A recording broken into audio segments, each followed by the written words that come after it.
जय हिंद दोस्तों, आप सभी का स्वागत है आपके अपने सैनिक वेलफेयर यूट्यूब चैनल में।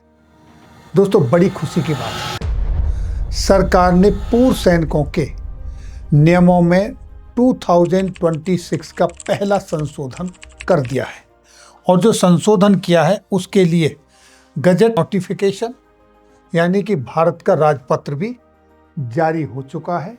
और ये जो अमेंडमेंट हुआ है किस डिपार्टमेंट में हुआ है वो देखिए, DOPT department of personal and training, जो कि ministry of personnel public grievances and pensions के अंदर आता है।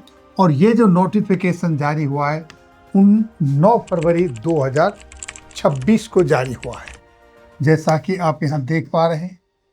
इसके साथ ही जो परिवर्तन हुआ है, अमेंडमेंट हुआ है, वो हुआ है रूल्स 1979। कौन सा रूल था? Ex serviceman re employment in central civil services and post rules 1979, जो कि 15 दिसंबर 1979 को ये रूल पहली बार इम्प्लीमेंट हुआ था। और तब से लेकर अब तक ये जो अमेंडमेंट हुआ है इस रूल के अंदर, ये अमेंडमेंट नंबर 5 है। जैसा कि आप यहाँ देख रहे हैं, पहला अमेंडमेंट हुआ था 27 अक्टूबर 1986 में और दूसरा अमेंडमेंट हुआ था 27 मार्च 1987 में। तीसरा अमेंडमेंट हुआ था 4 अक्टूबर 2012 में और चौथा अमेंडमेंट हुआ था 13 फरवरी 2020 में। और अब ये जो 5वां अमेंडमेंट हुआ है, जैसा कि मैंने अभी अभी आपको बताया, ये हुआ है 9 फरवरी 2026 में। इसमें अमेंडमेंट क्या हुआ है, अब उस अमेंडमेंट पर चलते हैं।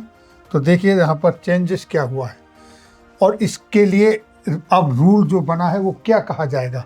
इसको कहा जाएगा ex serviceman re employment in central civil services and post amendment rules 2026।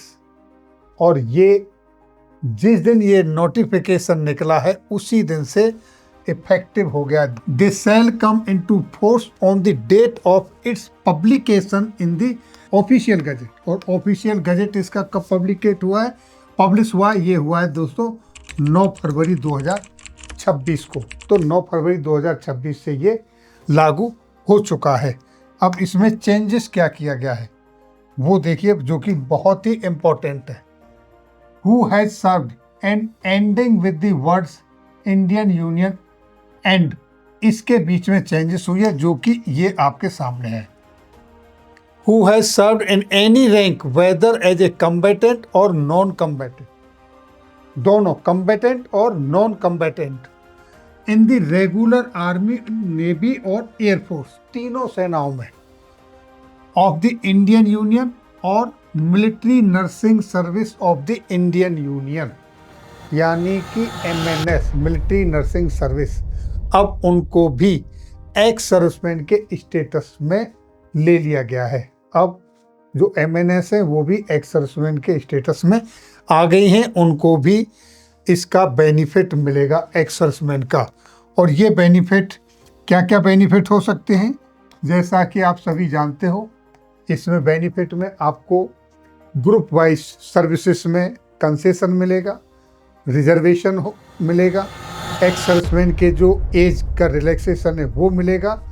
यानी कि अब री एम्प्लॉय होने के लिए, आगे सर्विस करने के लिए जो एक्स सर्विसमैन के बेनिफिट्स हैं वो सारे बेनिफिट्स अब नर्सिंग ऑफिसर्स को भी मिलेंगे।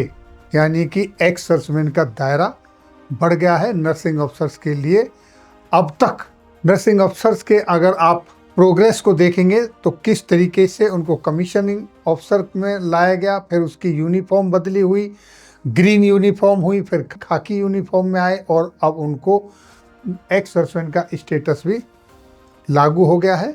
तो ये एक अमेंडमेंट है। इस संदर्भ में 10 फरवरी को प्रेस रिलीज भी जारी कर दी गई थी, जिसके मुताबिक सरकार ने पूर्व सैनिक नियमों में संशोधन कर सैन्य नर्सिंग सेवा को शामिल किया है, जिससे पुनर्योजन और आरक्षण के लाभों का विस्तार हुआ है। अब उनको इनका बेनिफिट मिलेगा, वो सारी चीज़ें इसमें लिखी हुई हैं।